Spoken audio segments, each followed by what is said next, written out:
nos bendiga en esta noche. Les dije que trajeran en su mente una respuesta a una pregunta. ¿Quién fue el peor rey de Israel? Como les dije en el chat, no me contesten. Eso es algo que se va a contestar al final. Pero a ver si el que ustedes piensan que es el peor rey de Israel, realmente lo es. O si hoy vamos a aprender quién es el peor rey de Israel. Vamos a darle gracias a Dios, a pedir que nos dé de su sabiduría, como siempre lo hace a través del Espíritu Santo, y que tengamos entendimiento. Padre, en el nombre de Jesús, estamos delante de ti una vez más, Señor. Primero agradecidos, como decía nuestro hermano Will, porque fuiste tú el que nos atrajiste hacia ti. Si no hubiera sido, Señor, por ti, no estaríamos acá, Señor. Porque realmente nuestro corazón es rebelde, es engañoso, Señor. Es egoísta. Y solo tu Espíritu Santo puede irnos transformando en el día a día y haciéndonos más como tú. Por lo tanto, Señor, te damos las gracias por eso. Te ruego, Señor, que dirijas mis palabras, mi mente, mi corazón, mi espíritu. Lo mismo que de mis hermanos, para que todos aprendamos, Señor, de lo que tienes para nosotros en esta noche, Señor. Te damos las gracias y nos depositamos en tu regazo, Señor. Gracias al Padre por la dirección del Espíritu Santo, Señor, y por el poder de tu sangre que nos salvó. En tu santo nombre, Jesucristo. Amén. Cuando el Señor pone en mi corazón este mensaje, al cual titulé "Queremos ser como los demás", de hecho este mensaje lo tenía para la semana pasada, debido a los cambios que tuvimos que hacer de horarios, entonces quedó para esta semana. Cuando Israel era guiado por Dios, Israel cae en un proceso de rebeldía contra Dios, en un ciclo de rebeldía. Ese ciclo lo vamos a ver nosotros, o lo podemos observar en el libro de los Jueces, donde Israel venía y se corrompía, Israel venía y hacía lo que está mal. De hecho, el texto dice varias veces, hacían lo que bien les parecía, o hacían como a ellos creían que era más conveniente. Lo podemos traducir a nuestra palabra, hacían como les daba la gana. En ese ciclo caían en juicio delante de Dios, entonces Dios los castigaba. Al verse castigados, nuevamente clamaban a Dios. Dios venía en su misericordia, levantaba un nuevo rey, un nuevo juez, y después de que levantaba el juez, ellos se componían durante un tiempito y volvía el mismo ciclo. Eso era lo que hacía Israel, y no dista mucho de lo que nosotros hacemos también. Nosotros nos sentimos a veces agobiados, nos sentimos que todo el mundo se nos viene encima y clamamos a Dios. Viene el Señor, nos abre espacios donde podemos ordenar nuestras vidas, y una vez que nos sentimos que ya todo está en orden, volvemos a empezar a encauzar nuestra vida, alejándonos de lo que es la voluntad de Dios y del criterio de Dios. La palabra de Dios me enseña a nosotros que ese ciclo terminó al final del Jueces, cuando empieza Primera de Samuel en el capítulo 8. Cuando Israel pide un rey, y lo pide para ser como todas las demás naciones, ¿verdad? Eso es lo que vamos a aprender hoy. Después de ese ciclo de rebeldía, el último juez que fue nombrado se llamó Samuel. La palabra de Dios nos enseña a nosotros en 1 Samuel capítulo 8 que este hombre que fue nombrado juez, pero también era profeta, al hacerse viejo, dice en el verso 1, Samuel nombró caudillos, significa que son líderes de Israel, a sus hijos. Tal vez si nosotros leemos el texto y lo tomamos muy a la ligera, no nos damos cuenta de que algo está pasando aquí de primera entrada. Desde el momento en que dice que Samuel, al hacerse viejo, nombra a caudillos, que significa líderes, a sus hijos.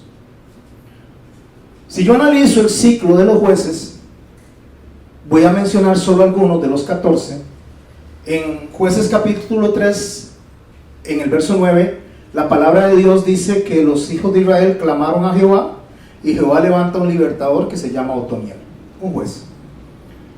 En el verso 15 de ese mismo capítulo, clamaron a Jehová Dios, y Jehová levantó un libertador que se llamó Ahot. En el capítulo 3, en el capítulo 4, en el verso 3, claman a Jehová, y dice el verso 4 que gobernaba una mujer llamada Débora, cuando debió de haber gobernado Barak, pero Dios permitió que gobernara esta mujer en ausencia de que el hombre que le tocaba gobernar no tomó su responsabilidad. Pero al rescate de la palabra, clamaron a Jehová. Ahí vamos en esas tres oportunidades. En el capítulo 6, en el verso 11, cuando empieza a hablar de Gedeón, el ángel de Jehová se le presenta a Gedeón y le dice: Jehová está contigo, varón esforzado y valiente. El ángel de Jehová se le presenta. En el capítulo 13, en el verso 2, cuando hablamos de Sansón, el ángel de Jehová se le aparece a la mujer de Manoa y le dice que va a tener un hijo, siendo ella estéril, que va a comenzar a salvar de la mano de él, de los filisteos a Israel. Entonces, si vemos nosotros de una manera, sin hacer mucha profundidad, vemos que el pueblo clamaba a Dios, Dios le respondía y Dios levantaba un juez. En esta oportunidad dice: al hacerse viejo Samuel, nombró caudillos de Israel a sus hijos. Podemos notar la diferencia. Samuel era un profeta de mucho renombre, sigue siendo un profeta de mucho renombre. ¿Por qué nombró a sus hijos? No dice que clamaran a Dios, sino que al hacerse viejo, él decide poner a sus hijos. Eso pasa mucho en las congregaciones, cuando los pastores nombran a sus hijos como líderes sin tener un llamado. Puede ser que el pastor tenga llamado, puede ser que el pastor esté identificado justamente con la misión, pero no necesariamente sus hijos. Porque nosotros no somos hijos de Dios por ser nietos, somos hijos de Dios porque Él nos redime con su sangre directamente. Nosotros no podemos trasladarle a nuestros hijos nuestra espiritualidad. Podemos dar testimonio, podemos guiarlos, pero al final de cuentas es el Espíritu Santo tiene que hacer la obra en ellos. No hay forma en que nosotros podamos hacer eso.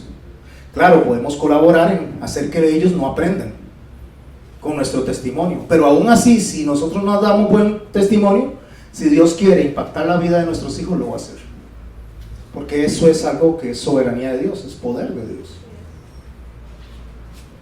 Bueno, Samuel, para llegar a este momento, han pasado casi 20 años, desde el capítulo 4, donde él no se menciona, hasta el capítulo 7.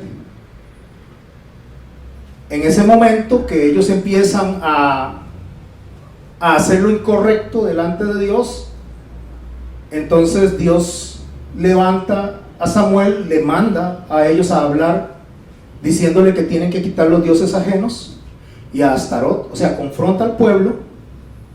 El pueblo escucha a Samuel hablando, se arrepiente, o por lo menos eso parecía, ayunan, y es donde Samuel aparece en el texto que estamos hablando. Bueno, en ese tiempo los filisteos llegaron, cuando ya ellos se arrepienten, y Dios le da la victoria a Israel. Samuel toma una piedra, la pone ahí, y le pone a la piedra un nombre que es Ebenezer.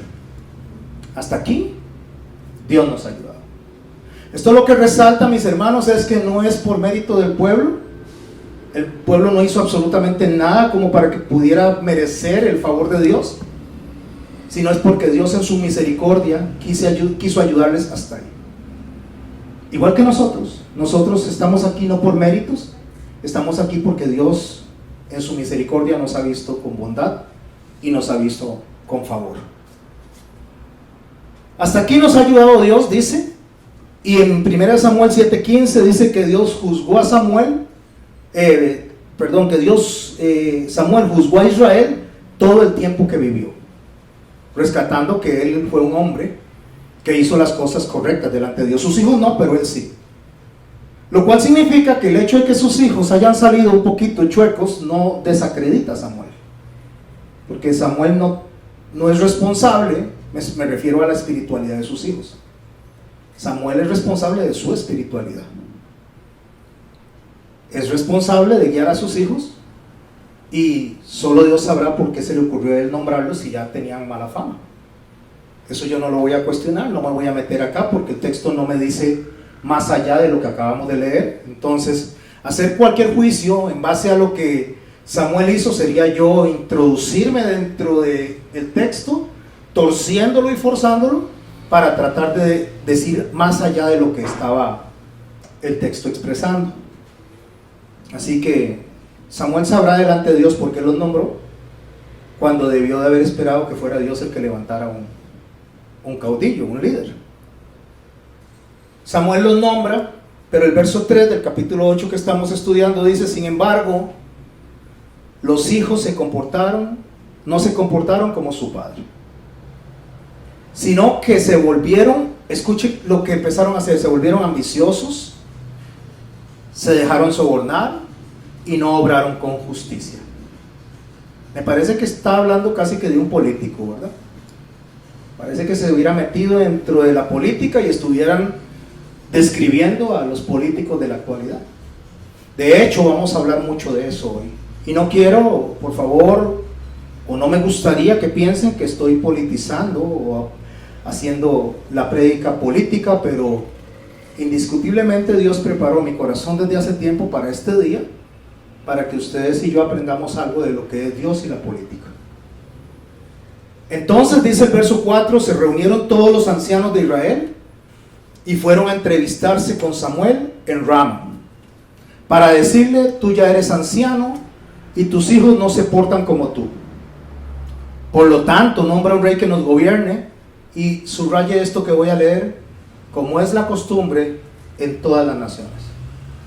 Algo que nosotros tenemos que observar es que sí había un problema, o sea, era un problema evidente. Samuel estaba viejo y estaba por morir, eso es un problema evidente. Y era el único que estaba guiando, era el único que estaba haciendo las cosas conforme a lo que Dios había establecido. Y que los hijos eran unos corruptos era otro problema evidente. Pero eso no significa que ellos optaran por pensar resolver a su manera. Y una de las cosas que ellos hicieron fue decir: queremos ser como las demás naciones. Por eso el texto de hoy, o la prédica de hoy, le he llamado queremos ser como los demás, basado en esa línea. En primera de Samuel, en el capítulo 8, en el verso 6, texto que estamos usando hoy como primario para esta enseñanza, la palabra me enseña a mí que Samuel se disgustó, se enojó porque le dijeron que nombrara un rey para que los gobernara. Por eso es que no quiero meterme de lleno o tratar de escarbar algo que no tengo que escarbar, pensando como que Samuel puso a sus hijos de un pensamiento humano porque él está molesto aquí porque están desechando a Dios. Más bien consideraría yo que Samuel tal vez pensó que sus hijos iban a hacer lo correcto y no le resultaron buenos. Solamente, a veces usted puede pensar que su hijo es una cosa y su hijo en la calle es otra cosa. Que hijo en casa se comporta de una manera y nuestros hijos y nuestras hijas cuando no estamos se comportan de otra manera. Entonces hay padres y madres que ponen las manos en el fuego por los hijos y después se llevan desilusiones porque se dan cuenta que son tan humanos y pecadores como cualquiera de los que estamos acá. El Señor le responde a Samuel y le dice: atiende cualquier petición que el pueblo te haga y préstele atención, pues no es a ti a quien rechazan, sino a mí.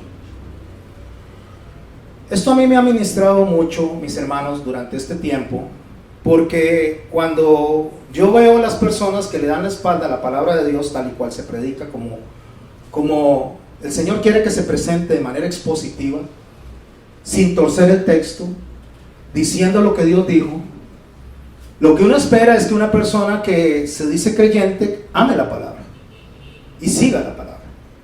Pero resulta que la gente busca otra cosa, busca palmadas en la espalda, busca que se les diga qué buenos son, busca que se les diga lo maravillosos y lo necesitados que son de parte de Dios, que casi que si lo que nosotros no hacemos, o sea, Dios fracasaría.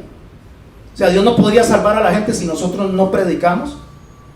Porque eso es lo que piensa hoy en día la gente. La gente piensa, hablando específicamente de la iglesia, de los creyentes, la mayoría de la gente piensa que si no voy a predicar, la gente no se va a salvar. Y el Señor es muy claro que si Él tiene que usar las piedras, Él las va a usar. De hecho, en una oportunidad utilizó una burra para reprender a un profeta. O sea, nosotros somos privilegiados, no somos necesitados, somos privilegiados. Necesitado es la sangre de nuestro Señor Jesucristo, eso sí lo necesitamos. Necesitado es el Espíritu Santo en nuestras vidas, eso sí lo necesitamos. Pero nosotros no somos necesitados. Dios puede poner a uno y quitar a otro en el momento que así le plazca. Ahí es donde Él dice, no es a ti el que rechazan. Entonces muchas veces diciéndoles, poniendo mi corazón, a veces yo he visto y uno piensa que están rechazando la palabra o la exposición que uno hace, y no, es a Dios mismo directamente al que se está rechazando. Y eso es una factura muy cara que tiene que pagar quien rechace la palabra de Dios para buscar una palabra torcida, sesgada, acomodada, para tener complacencia en lo que se hace. Por eso Samuel estaba enojado. Pero Dios le dijo, a usted no es al que están rechazando, sino es a mí, para que yo no reine sobre ellos. ¿Por qué? Porque la palabra de Dios confronta, mis hermanos, llama a cambio. La palabra de Dios nos demanda, no nos invita. Dios no dice, usted quiere, o le parecería, o le gustaría. Esa famosa forma, o muy popular forma de decir que Dios es un caballero, es errada en cuanto a lo que es nuestro Dios soberano. Un caballero, si están refiriéndose a que Dios es educado, Dios es educado. Pero un caballero es el que llega y le dice a usted, mire, usted si quiere entra, si quiere pasa. Dios no dice eso, Dios dice sígueme. Y lo demanda. No pregunta. Él dice lo que quiere, y lo que Él dice y pide se debe de hacer. Dios es soberano. Dios es el rey. Dios es el que manda. Y a usted y a mí y a todo el que se diga hijo de Dios le corresponde obedecer y no cuestionar. Bueno, Samuel, una vez que Dios le dice esto, le comunica en el verso 10, dice la respuesta al pueblo, que le pedía un rey, y les dice, esto es lo que les espera con el rey que va a gobernar. Dios le dice a él lo que tiene que decirles a ellos en cuanto al rey que van a tener, les dice lo que va a pasar. Entre muchas cosas les dice que él va a destinar carros de combate, caballerías, y va a tomar aparte de los hijos de él para eso. Que va a poner a algunos de ellos a recoger, hará las tierras, las cosechas. Que va a tomar a las hijas de ellos, que las va a llevar al palacio de perfumistas, cocineras, panaderas. Y que se va a apoderar de lo mejor de las tierras para sus viñedos, para poder tener el reino de manera productiva. Que les va a diezmar de lo que ellos están sembrando, porque van a cobrarle un impuesto. Y todo eso va a ser para sostener a los funcionarios de la corte, que les va a quitar los criados, las criadas, los asnos, y lo hará trabajar para él. Que se apropiará además de la 10ª parte de los rebaños, y ellos mismos tendrán que servirle. O sea, eso era algo que yo no sé si usted lo piensa igual que yo, pero yo diría, no, yo por este no voto. Si estamos hablándolo de la forma moderna, si un hombre le trae a usted, un candidato le trae una propuesta así, usted dice, no, yo por este no voto. Este lo único que quiere es sacarme, quitarme. El verso 18, después de que él les expone lo que va a hacer el rey con el pueblo, le dice, y el día que se quejen por causa del rey, o sea, que ya sean conscientes de lo que yo les advertí, del rey que hayan escogido, dice, escuche por favor y préstele atención, el Señor no les hará caso. O sea, eso era lo que querían. Pues tomen lo que querían. Querían carne, estaban en el desierto, pues tomen carne hasta que se les salga por la nariz, hasta que la vomiten. Eso es algo así como cuando una niña, una jovencita, la mamá y el papá le dicen, este muchachito no te conviene, y ella sienta cabeza en seguir a ese jovencito y tal vez ella, por su ilusión, por tener maripositas en el estómago y pajaritos dando vuelta en la cabeza, no logra ver más allá de la nariz. Pero los padres sí logran ver en amplitud lo que está pasando. Insiste, después se lleva unos grandes sufrimientos en su corazón porque se topa con la persona que no había podido ver y sus padres sí vieron. Bueno, eso es lo que está pasando aquí. Y dice el Señor no les hará caso. O sea, les va a decir, ¿eso era lo que querían? Bueno, pues tomen lo que querían, ahora experimenten si eso era lo que querían. Pero vean lo que dice el verso 19. Pero el pueblo, sin tomar en cuenta la advertencia de Samuel, respondió, no importa. Queremos tener rey. ¿Y por qué? Dice el verso 20, para ser como las otras naciones, para que reine sobre nosotros, nos gobierne y nos dirija a la guerra. Mis hermanos, esto fue un desafío directo a Dios.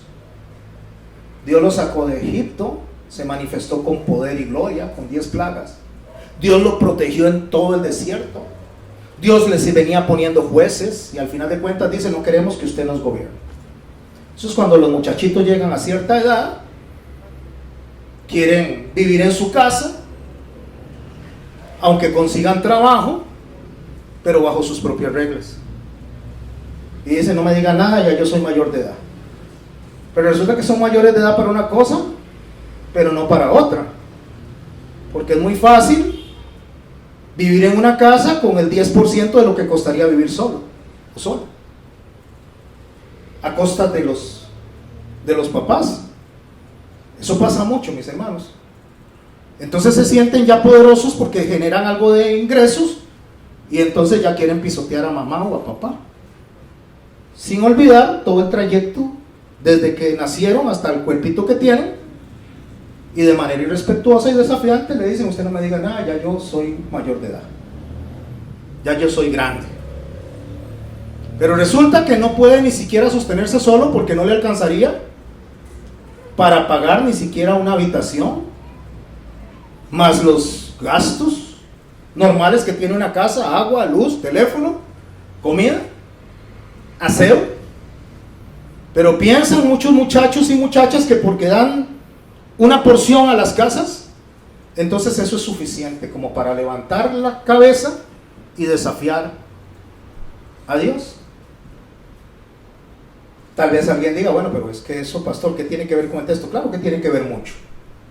Tiene que ver mucho porque eso es lo que están haciendo con Dios. Le están diciendo, ya somos grandes, ahora podemos escoger quién nos gobierna, usted no se meta con nosotros. En Brasil había un presidente, o hubo un presidente electo, hasta ahí llegó a electo, se llamaba Tancredo Neves. Eso fue en 1985. Durante la campaña presidencial, Tancredo Neves dijo que si conseguía 500,000 votos, ni Dios lo podía quitar de la presidencia. Claro, él consiguió los 500,000 votos, fue presidente electo del Brasil y se murió el día antes de ser investido presidente. Hermanos, desafiar a Dios tiene una consecuencia enorme. Tenía los votos, se sentía seguro, ni Dios me puede quitar la presidencia, y no le pusieron la banda presidencial porque se murió el día antes. Aquí en Costa Rica sucedió y está sucediendo algo muy parecido. Muchos creyentes han depositado la esperanza de fe en una persona y no en Dios. Han considerado incluso casi que como que si fuera él el Mesías. De hecho, con mucha convicción, los creyentes, tanto el candidato también como los creyentes, han dicho, si Dios quiere que quede presidente, así será. Y mi hermano y mi hermana, por segunda vez Dios dijo no. Y si esa persona que se está tirando a la política como presidente se dice creyente, debería de saber escuchar la voz que Dios le está diciendo no, no. Pero la gente insiste queriendo poner presidente para ser como las demás naciones. De esa misma manera está sucediendo a Israel. Pero en sí el querer un rey no era malo. Es más, en sí que la iglesia de Costa Rica desee una persona que guíe al pueblo y que guíe la fe nuestra representada en las plataformas de poder en nuestro país. Eso no es malo, mis hermanos. Lo malo es que queramos ser como las demás naciones y que pensemos nosotros que nos va a resolver la vida como muchos alrededor del mundo pretenden hacer creer a los pueblos que pueden resolverle la vida. ¿Por qué? Porque no se quiere al rey por la razón correcta. Se quiere para tener solamente lo que se desea y para ser como las demás naciones. Nosotros tenemos un rey. Nuestro rey se llama Jesucristo. No solo es rey de reyes y es Señor de señores. Lo predicamos, lo enseñamos, pero queremos poner a alguien al frente, como hizo Samuel, que nos represente. En el caso de los hijos y en el caso del pueblo, pidieron a un rey que vendría a ser el rey Saúl. Nuestro Señor Jesucristo nos dijo a nosotros, nos dejó escrito, nos dejó en las manos de Juan, inspirado por el Espíritu Santo, para que la pluma en el pergamino nos dijera, en el verso 36 del capítulo 18, mi reino no es de este mundo.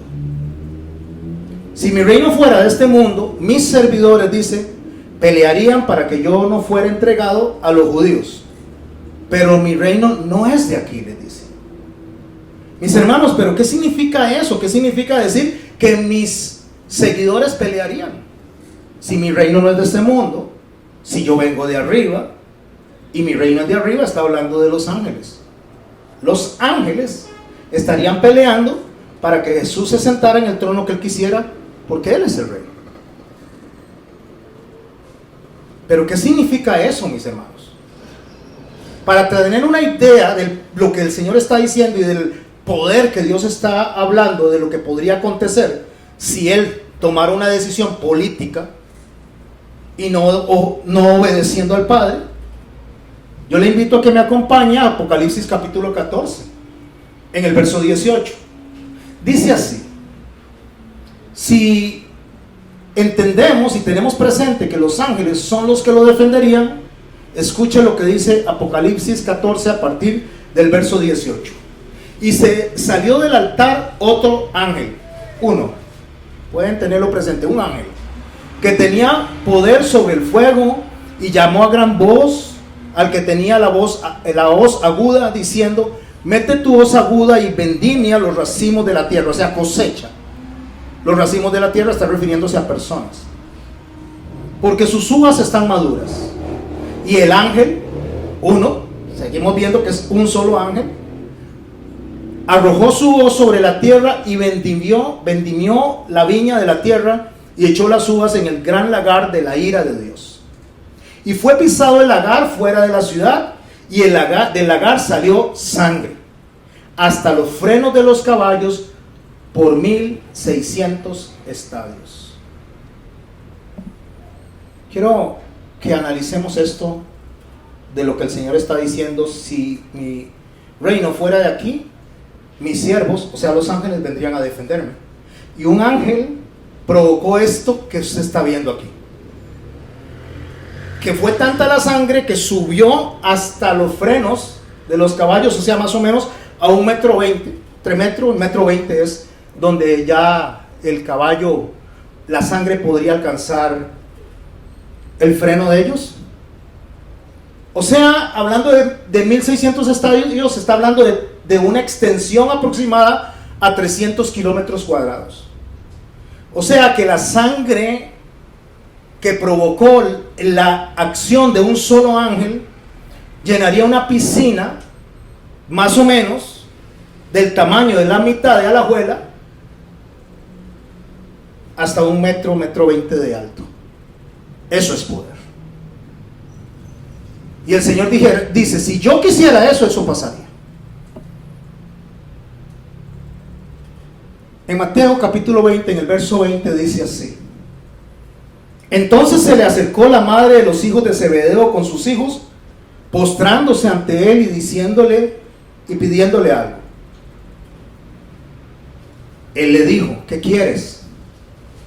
Ella dijo: ordena que en tu reino se sienten estos dos hijos míos, el uno a tu derecha y el otro a tu izquierda. Entonces Jesús respondió y dijo: no sabéis lo que pedís. Vean, mis hermanos, a veces nosotros pedimos de manera ignorante y hasta estúpida. Estos hombres estaban pidiendo estar a la derecha, a la izquierda, pero cuando Jesús estaba en la cruz, a la derecha y a la izquierda había un ladrón a cada lado. O sea, estaban pidiendo estar ahí. Y él le dijo: no sabe lo que están pidiendo. A veces nosotros venimos y abogamos por un político porque se dice pastor, y no estoy politizando la enseñanza, solo estoy trayendo lo que Dios puso en mi corazón a su tiempo, y no sabemos ni lo que estamos pidiendo. No tenemos idea de lo que estamos pidiendo, porque por lo general el 99.9% de las personas terminan corrompiéndose en la política, porque hay que transar, hay que intercambiar, hay que hacer acuerdos, tienes que ceder a una cosa, tomar otra. Entonces al final la gente que no conoce a Cristo, por una persona que dice conocer a Cristo, terminan blasfemando contra Cristo. Ese es el cristianito que decía que nos iba a sacar de problemas. Pero no es a él al que están blasfemando, es a Cristo al que están blasfemando. Y nosotros nos hemos insistido, hemos orado y hemos buscado, no lo he hecho yo, pero hemos buscado que cierta persona que se dice que representa a Cristo dé la cara por nosotros. Y mis hermanos y mis hermanas, cada quien vota por quien le da la gana. Eso es un derecho y es un deber, pero por la razón correcta. No porque es una persona que dice que da la cara por Dios, porque si diera la cara por Dios se quedaría haciendo la labor para la que fue llamado. Porque el llamado es irrevocable, mis hermanos. O soy pastor o soy político, pero las dos cosas no puedo hacer. En Mateo 16:23 dice: nuestro Señor dijo a Pedro: quítate de delante de mí, Satanás, me eres tropiezo, porque no pones la mira en las cosas de Dios, sino en las cosas de los hombres. O sea, pensar en las cosas de abajo es pensar como Satanás, porque la forma en que Dios piensa es diferente. Aún así, mis hermanos, Dios le dijo a Samuel que fuera y les cumpliera la petición, pero no porque la petición fuera buena, fuera correcta, sino porque le iba a enseñar al pueblo algo a través de eso. Eso es lo que quieren. Van a ver lo que ustedes están rechazando. Hay un dicho muy popular que dice que nadie sabe lo que tiene hasta que lo pierde.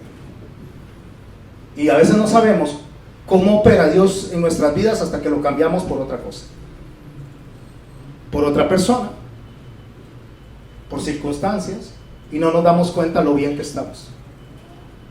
Pero a veces nosotros caemos en un ciclo donde nos aburrimos, como le pasó a ellos, y queremos algo diferente. Y nosotros no tenemos que buscar algo diferente. Ya Dios estableció desde antes de la fundación del mundo las reglas, y Él dice: por aquí se camina y por aquí tenemos que caminar. El Señor dice: vengan a mí los que están cargados y cansados. No dice: vayan a buscar a otro lado. Vengan a mí, a Él, no a alguien, no a una institución. Es a Dios al que tenemos que buscar. Cuando Dios le dice a él: te han desechado a ti, perdón, no te han desechado a ti, sino a mí, lo que Dios le está diciendo a Samuel, no se lo tome personal. El asunto no es con usted, es conmigo. Pero proteste y dígale lo que va a pasar, que fue lo que les describí hace un rato, todo lo que les dijo, porque la información crea responsabilidad. Cuando usted toma una decisión informada, usted puede tomar una sabia decisión. Pero cuando su decisión informada la toma mal, eso incrementa la responsabilidad. Porque nadie puede decir no sabía. El problema es que nosotros muchas veces andamos diciéndole a todo el mundo no sabíamos, cuando sí sabíamos, cuando hemos sido advertidos, y nos metemos en meetings, nos metimos en promociones, cuando Dios nos demanda a nosotros una cosa: ore y vele, orar y velar. la forma de resolver como los humanos le queda al mundo, a las naciones. Pero lastimosamente la iglesia quiere ser como las demás naciones. Queremos ser como ellos. Cuando Isaías está predicando, mis hermanos y mis hermanas, a los pastores, a los guías del rebaño de su tiempo, una de las cosas que él hace es hacer un llamado fuerte, con palabras fuertes a los líderes. En Isaías 56, en el verso 9, nos encontramos las siguientes palabras cuando el profeta describe lo que estaba aconteciendo en esos momentos. Y préstele atención a las palabras, no son suavecitas, no son blanditas, no son palmaditas en la espalda, no es pomadita. Vengan, le dice a los líderes, fieras salvajes, vengan animales del bosque a devorar el rebaño, porque los guardianes de mi pueblo están ciegos, no se dan cuenta de nada. Todos ellos son perros mudos que no pueden ladrar. Se pasan la vida echando y soñando, les encanta dormir. Son como perros hambrientos que nunca se llenan. Son pastores que no entienden nada. Cada uno sigue su propio camino, solo busca sus propios intereses. En el verso 12 dicen, vamos a buscar vino y bebidas fuertes para emborracharnos, y hagamos mañana lo mismo que hoy y mucho más aún. ¿Sabe qué es lo que Dios está enseñando a través de este texto? A través de esas palabras fuertes, mis hermanos. Que lo mismo que pasó con Isaías, pasó con Samuel. Lo mismo pasó en los tiempos de Jesús y lo mismo está pasando en los tiempos de ahora. O sea, el Señor lo que nos está enseñando a través de este texto es un argumento, un lenguaje del cual yo lo voy a trasladar a la parte moderna para ver si podemos captar el mensaje que Dios está dando y aprender de este mensaje tan fuerte. Es fuerte, mis hermanos, es duro. Palabras duras. No vinieron de mi boca, vienen del texto de Isaías, pero lo voy a trasladar. Es como que si alguien le dijera a otra persona, no salga por la noche porque lo pueden asaltar, y la persona dijera, ¿y qué? Si me asaltan es a mí. O como que alguien le aconsejara a otra persona y deje cometer mi propio error, son mis decisiones, si me equivoco, yo veré, es mi problema. Al final de cuentas, mis hermanos, eso es soberbio, es rebelde, es orgulloso, porque la Biblia no dice así. La Biblia no dice que nosotros contestemos ni a Dios ni a nadie, ¿y qué? Yo voy a experimentar mis propios errores, voy a experimentar mis propios desaciertos y son míos. Eso es soberbia. Eso es altivez. Eso es como que usted le diga a una persona que paga la luz, que paga las cuentas, apague la luz y se voltea y le diga, ¿y qué? Yo soy el que paga la luz. No la paga usted. Es como que usted le diga a una persona que paga los gastos de la casa, cerremos la llave para que no haya desperdicio, y le diga, ¿y qué? Yo soy el que pago el agua. Eso es soberbia, mis hermanos. Eso es algo que nos pone en un estado de peligro delante de Dios, porque dice la palabra de Dios que antes de la caída está la altivez y el orgullo de espíritu. Nosotros tenemos que aprender a escuchar. Tenemos 2 oídos y una boca, pero parece que tuviéramos 2 bocas y un oído. Hablamos más de lo que escuchamos, y Dios nos manda a escuchar. ¿Qué es lo que nos manda a escuchar? Escuchar el mensaje de Cristo, cuando dice que usted y yo tenemos que analizar lo que decimos y cómo lo decimos.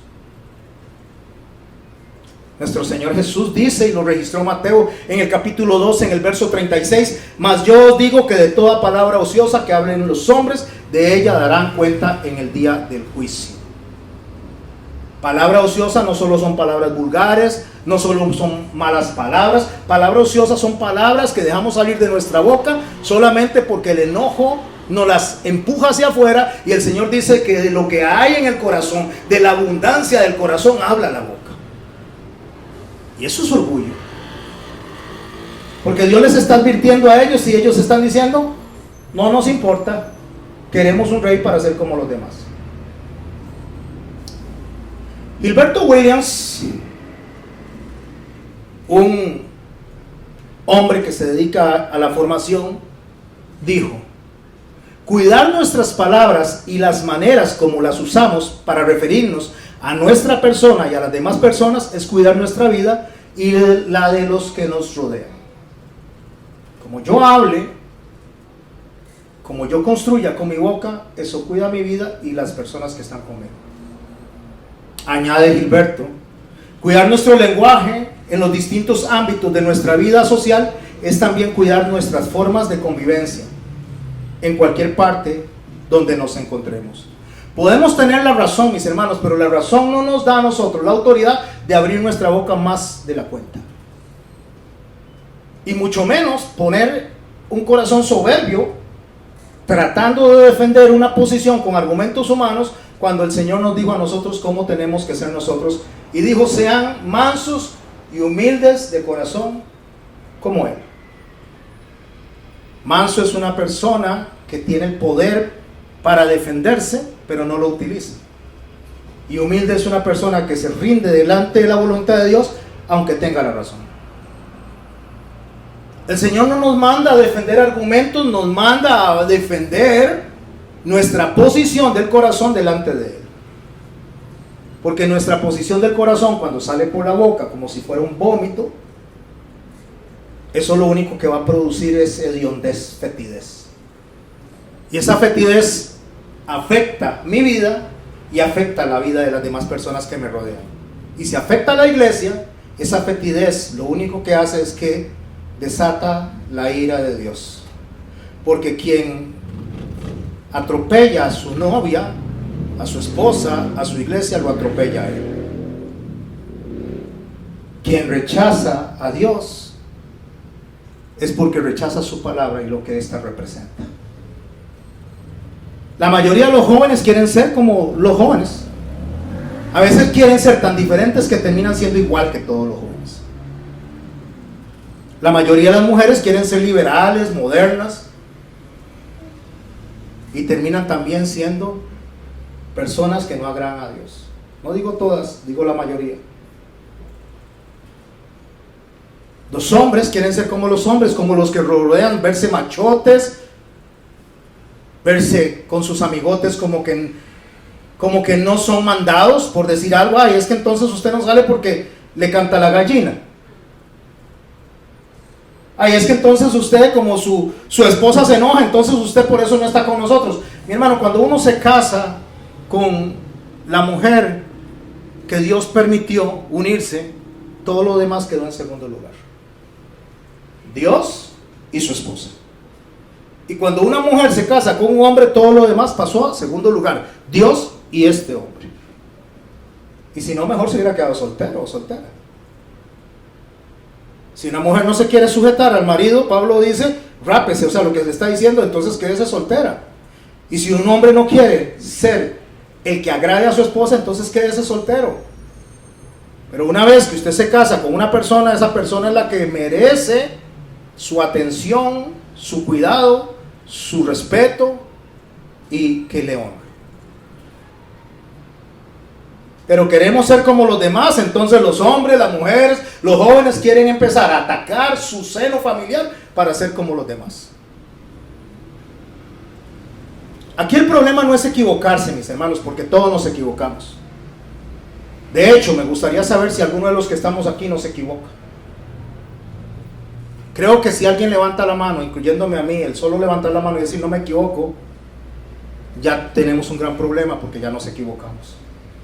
Estaríamos mintiendo.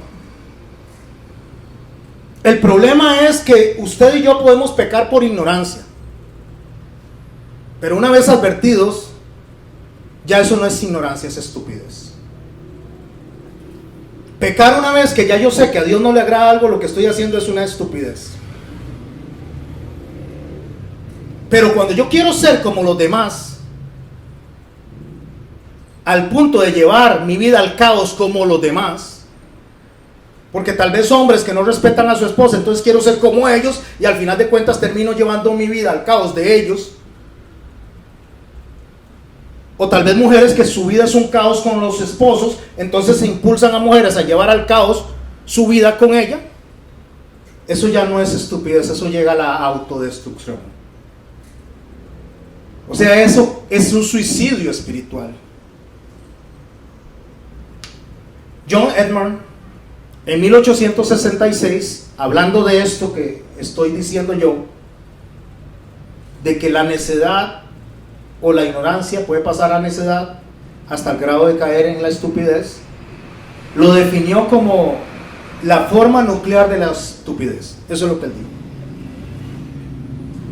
Y lo dijo de esta manera: la estupidez es estrechez mental. No hay nada más estrecho, préstele atención por favor a las palabras del señor Edmund. No hay nada más estrecho de aquel que sabe que va para el abismo y en lugar de detenerse pisa el acelerador para llegar más rápido. Eso es estrechez mental, eso se conoce como el mentecato. O sea, una mente cerrada. Una mente que solo toma en cuenta su propio punto de vista y no le importa el de los demás. No le importa si está afectando a su esposa, a su esposo, a sus hijos, a la familia. Simplemente es lo que yo quiero hacer. Y el pueblo está actuando así. No está tomando en cuenta a Dios, que es lo más importante que debería guiar nuestras vidas. No está tomando en cuenta a Samuel, ni a ellos mismos. No importa, dice. Ya nos advirtió, pero no importa. Queremos un rey. Todos, mis hermanos, todos, en algún momento caemos en estados de estupidez. Todos. Pero el mayor de ellos es cuando sacamos al Dios de nuestras vidas. Cuando empezamos a ser guiados por nuestras emociones, por nuestros sentimientos y por nuestros propios deseos. Piden mal, dice Santiago. Ustedes piden mal porque piden para sus propios deleites. ¿Piensan que las palabras que acabo de decir son duras, mis hermanos? Aunque no fueron mis palabras, las tomé de la Biblia. Pero alguien piensa que las palabras que yo traje aquí son duras, pues le voy a dar palabras más duras todavía, de la misma Biblia. Y le voy a invitar a que me acompañe al Salmo 73. El texto de hoy, o mejor dicho, el mensaje de hoy es: queremos ser como los demás. Y voy a extraer algunas porciones del Salmo 73 y les invito a que me sigan en el espíritu, en la mente, y lo conecten con todo lo que venimos hablando. Como les dije hace un rato, no estoy politizando la prédica, estoy trayendo a colación algo que la iglesia debería de hacer de manera sabia, inteligente y en entendimiento.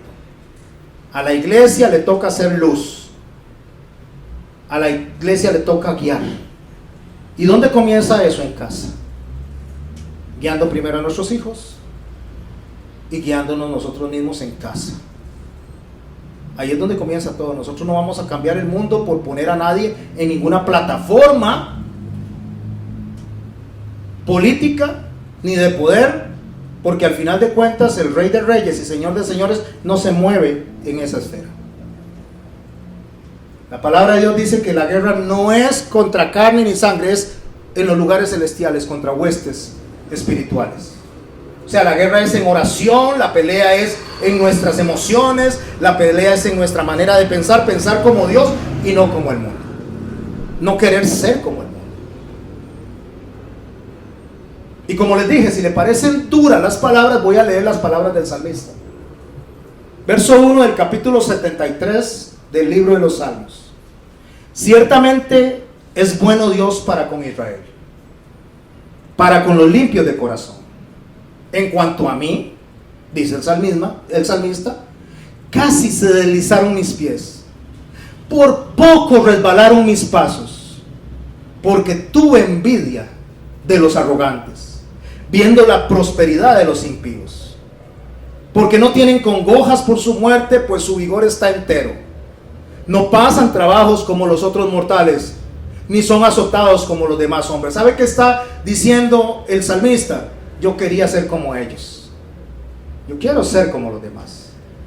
y casi dice, se deslizaron mis pasos porque tuve envidia de cómo vivían. Por tanto, dice el verso 6, la soberbia los corona, se cubren de vestido de violencia, los ojos se les saltan de gordura, logran con creces los antojos del corazón. El verso 15 dice así: si dijera yo, hablaré como ellos, he aquí, a la generación de tus hijos engañaría.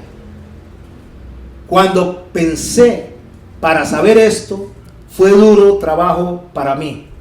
Hasta que entraron en el santuario de Dios, comprendí el fin de ellos.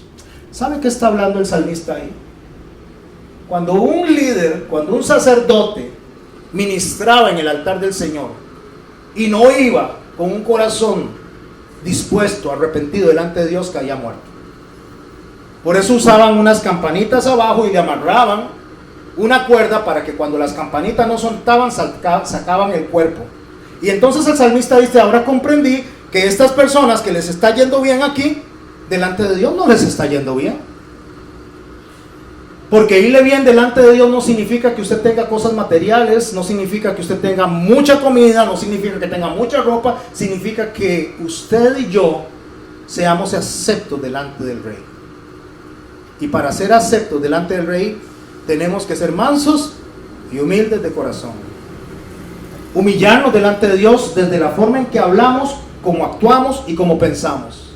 Y cuando yo pienso que un ser humano va a ocupar la posición de Dios para corregir lo que no se puede corregir, porque Jesucristo nos lo dijo muy claro, que vendrían tiempos difíciles, que vendrían terremotos, que vendrían tsunamis, que vendrían guerras, rumores de guerras, que habrían pestilencias, hambres. Nada ni nadie va a cambiar eso. Ni el político ni el presidente más poderoso de este planeta va a cambiar las palabras de nuestro Señor. Nadie. Entonces, cuando este hombre está diciendo, el salmista, esto dice: comprendí el fin de ellos, comprendí dónde van a terminar ellos. En el verso 21 dice: se llenó de amargura mi alma y en mi corazón sentía punzadas. Y escuche lo que dice el verso 22: tan torpe era yo que no entendía. Era como una bestia delante de ti. Así que si son palabras duras, vienen de la Biblia. Verso 27: porque he aquí, los que se alejan de ti perecerán. Tú destruirás a todo aquel que de ti se aparta. Pero en cuanto a mí, dice, la decisión que él toma, en cuanto a mí, el acercarme a Dios es el bien. He puesto en Jehová el Señor mi esperanza para contar todas tus obras. ¿Dónde está su esperanza? ¿En quién está su esperanza, iglesia? ¿En un político? Pues eso nos hace vernos como una bestia delante de Dios. ¿En dónde está su esperanza, mi hermano y mi hermana? ¿En otro ser humano? Pues eso nos hace ver delante de Dios torpes. Porque el único que tiene la respuesta correcta es nuestro Señor. ¿Quién fue el peor rey de Israel? Bueno, podríamos pensar que los que hicieron cosas incorrectas en el altar, podríamos pensar que fueron los que dejaron entrar Baales. Podríamos pensar en esas personas que constantemente había que ponerles un juez al frente para que volvieran de nuevo al sendero. Pero ellos no. A mayor conocimiento, mayor responsabilidad. A mayor entendimiento, dentro de las advertencias que Dios nos da, mayor rendición de cuentas tenemos delante de Dios. El peor rey de Israel se llamaba Salomón.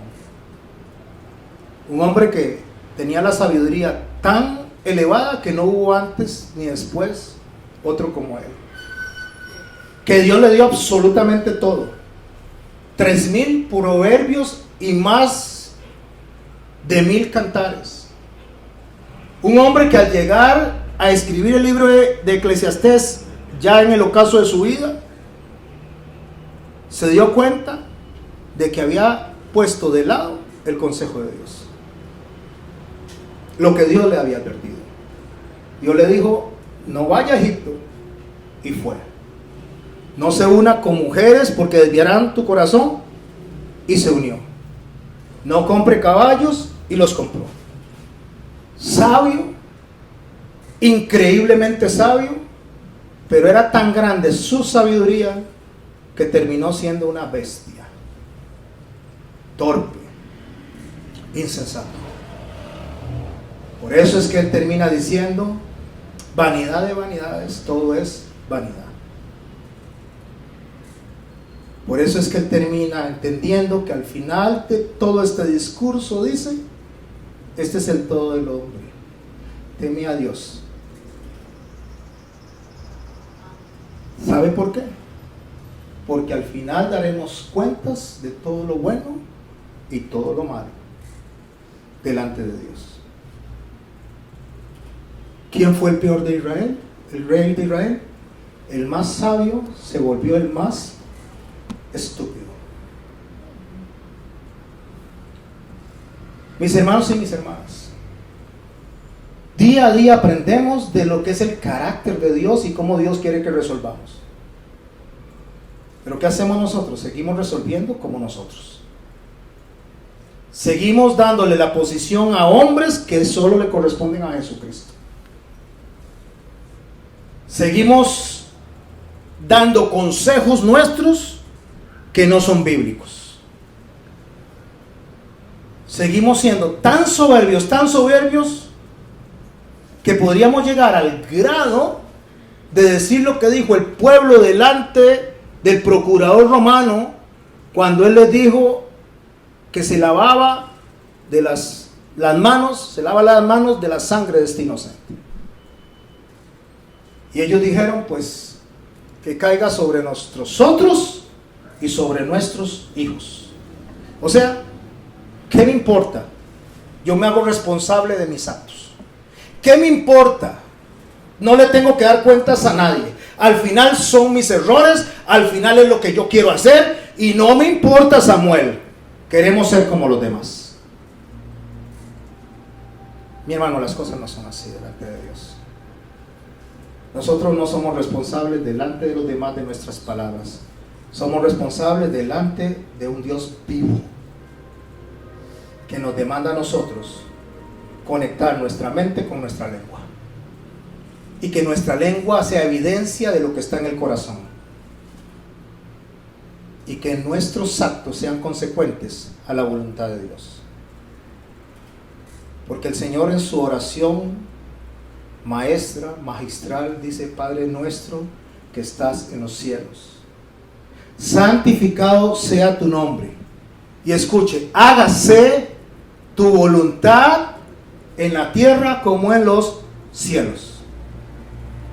¿Y sabe cómo es la voluntad en los cielos? Los ángeles hacen lo que Dios dice. No lo cuestionan, no lo comparan, no le piden cuentas absolutamente de nada, solo hacen lo que Dios dice. Mientras Cheney toma posición para hacer un canto, mis hermanos, y después nuestro hermano Don Carlos nos despida, deseo que en oración vayamos a los pies del Señor. Incline sus rostros y tome estas palabras de vida para que realmente sean palabras de vida, no como oidores olvidadizos. No las deje aquí, lléveselas para su casa, pero no las deposite en un armario, póngalas en su corazón y en su mente, y resolvamos como resuelve el reino de los cielos. Padre, en el nombre de Jesús, te doy gracias por esta noche, te doy gracias por el mensaje, Señor, que has puesto en nuestros corazones. Te doy gracias por las advertencias, Señor. Ayúdanos a poner nuestras esperanzas, Señor, en ti, Señor, y solo en ti. Ayúdanos a saber, Señor, que aunque se vea oscuro, Señor, el valle de sombra de muerte, tú estás con nosotros. Ayúdanos, Padre, a entender, Señor, que el final no ha llegado, porque el final lo tienes en tu mano, Señor. Y que solo tú conoces el destino para el que vamos y debemos de confiar en ti.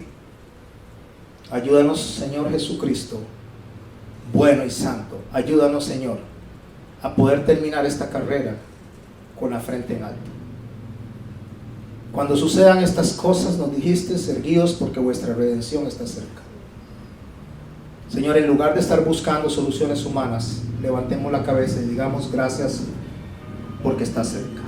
Maranata, el Señor Jesucristo viene.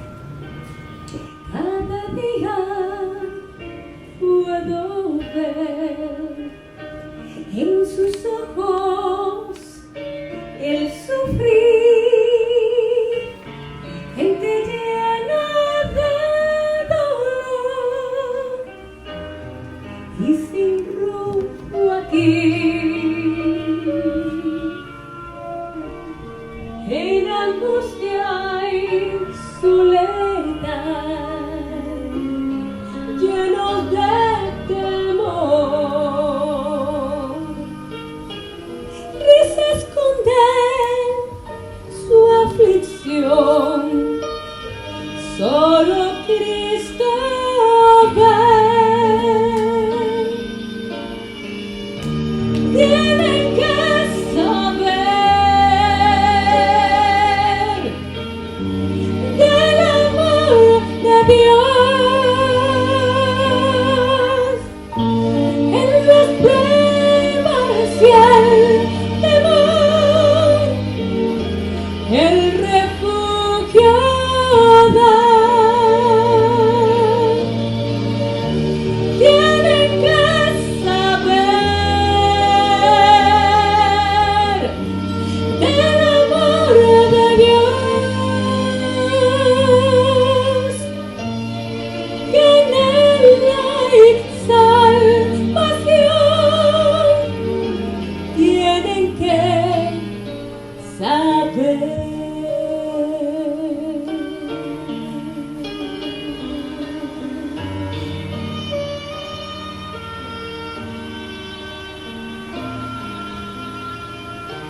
Él nos llama a brillar en un mundo en confusión.